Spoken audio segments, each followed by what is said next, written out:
inevitable.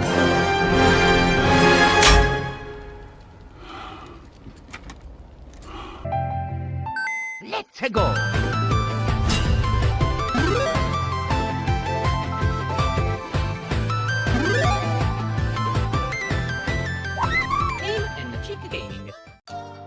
Hello my chickadees, Game & Chick is back with another review. Before we get started, I'd like to give another big thank you to Square-Enix for providing me with the game to make this review possible. This is like 6 games total from them so far, thank you so much! So now with that having been said, let's get to it!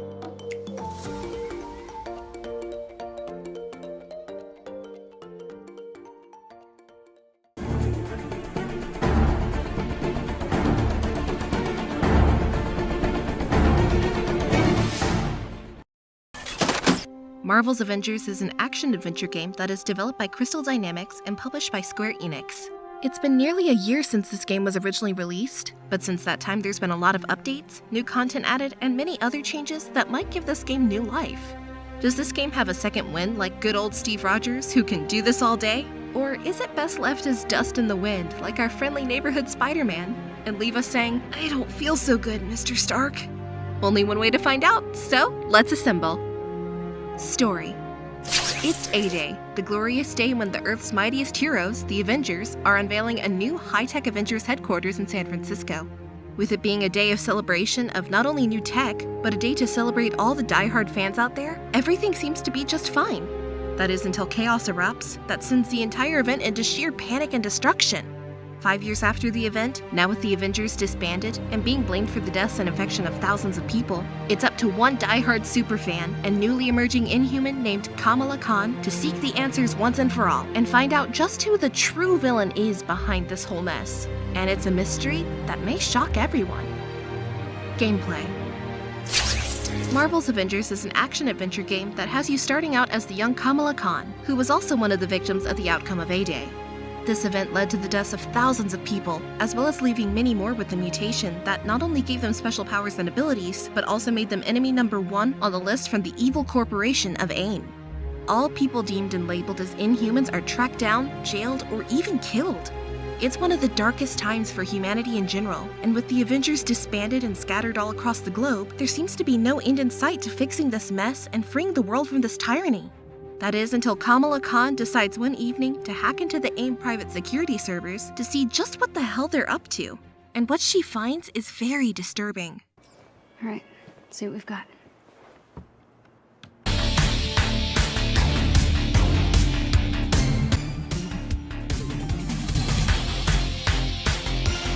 What's going on?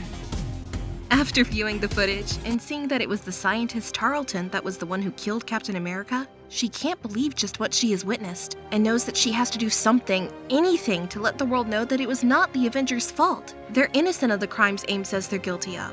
So now as one of AIM's #1 enemies, she is chased and attacked on a constant basis by AIM drones and foot soldiers that are trying to kill her and silence her.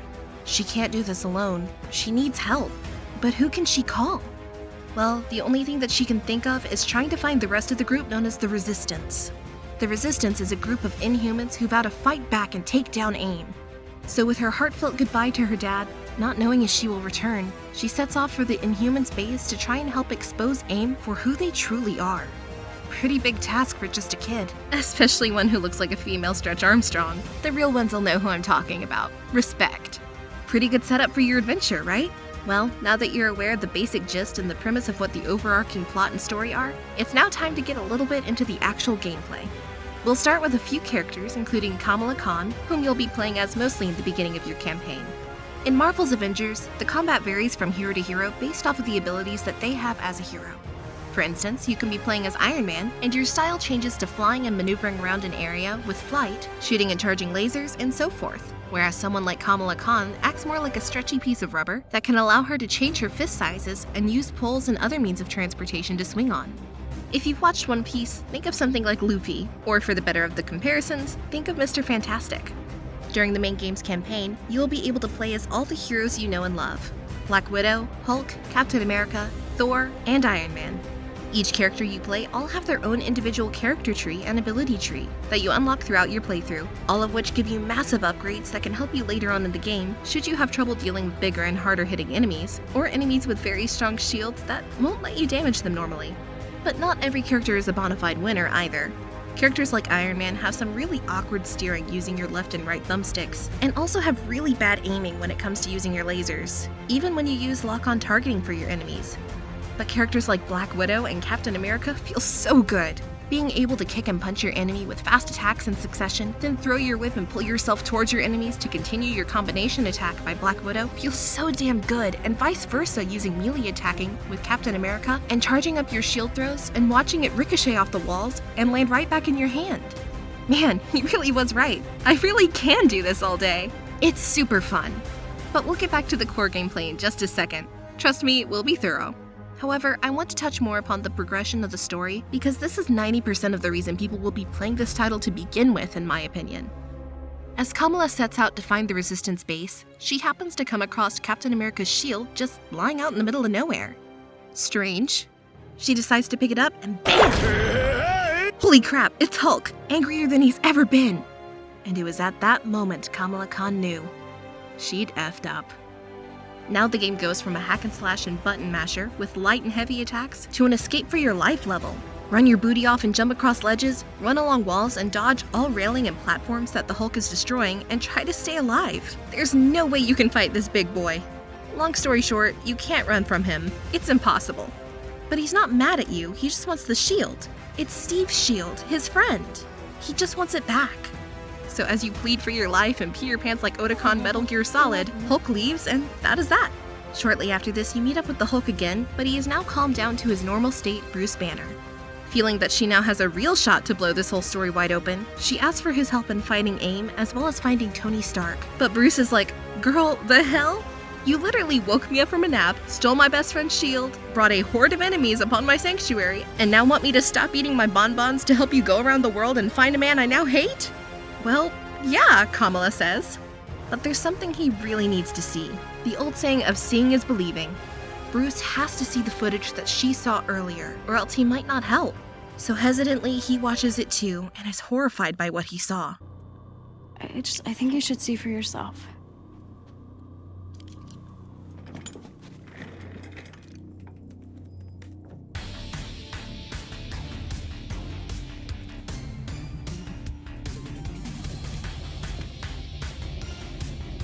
Did he just...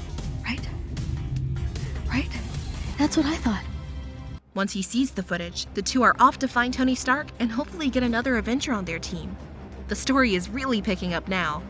If you haven't guessed by now, yes, this will be the trend of the game. Go to a new area, like it does at Resistance Base, AIM Facility Labs, going to space. Wait, space?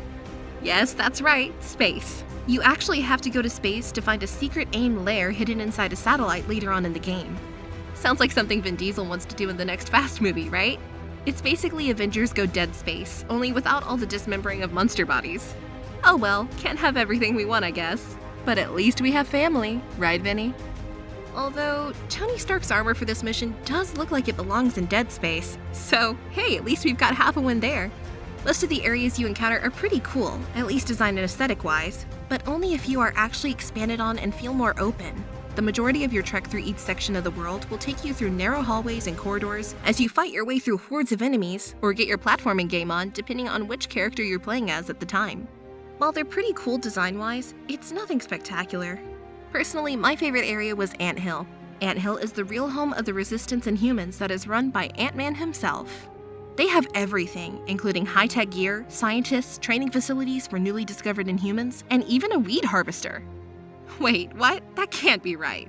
Nope, that's exactly what it looks like. Not sure it's legalized in this version of the Marvel multiverse, so I'm taking notes of this just in case they don't have a license to grow and sell. Back when this game first got released, it seemed to have gotten crapped on pretty hard. The initial reveal, even I admit, was underwhelming, and something about it just seemed off. Then the game actually came out, and it became a mixed bag of a reaction. Some people said it was decent and isn't too bad, and others said it absolutely needed to be thrown in a dumpster and set on fire.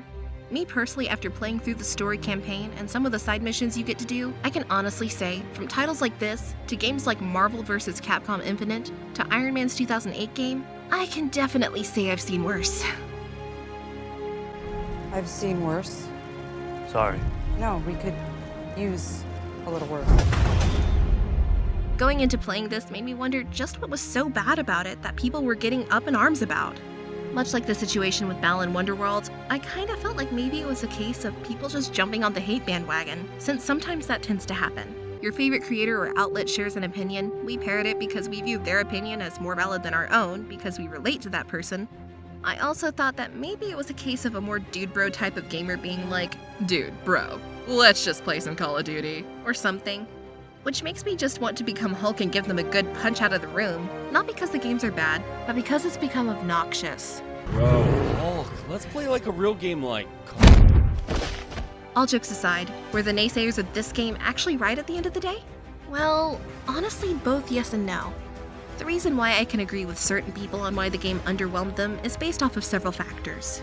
For one, it's a live service type of game, meaning it's extremely heavy on the microtransactions to get new heroes or even new costumes to use for each character.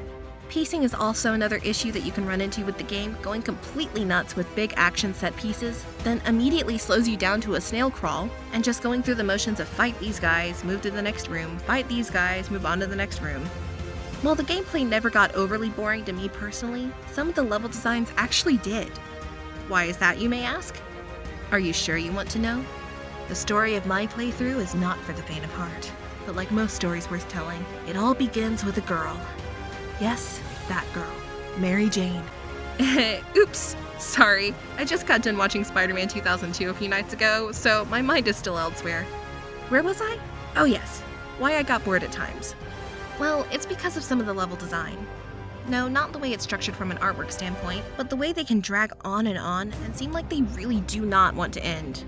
There's only so many times you can beat the same waves of enemies like 6 times in a row before you want to fall asleep. This was a main problem for me, drag-on levels that made pacing tedious.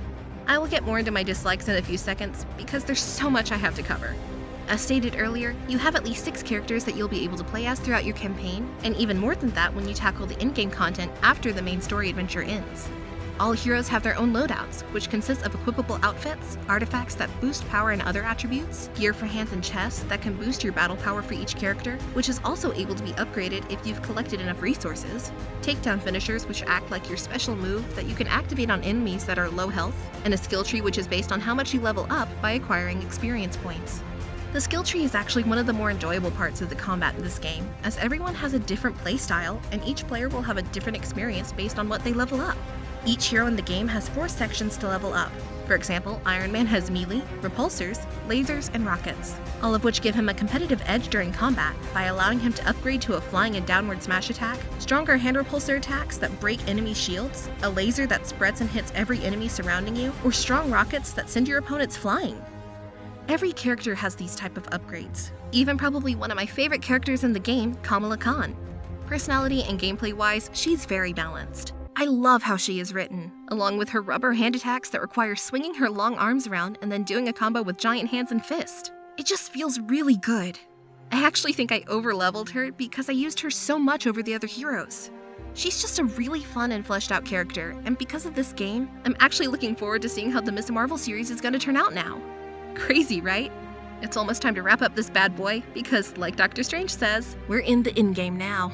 There's just a few more things I'd like to cover, because with a game of this size, I feel like it's almost my obligation to let everyone know everything there is to this game before spending their money. As you slog your way through the roughly 10 to 12 hours of story mode, you finally make it to the end of the game and come face to face with the final boss. But it's unlike anything anyone has ever seen. The real bad guy this entire time is Thanos.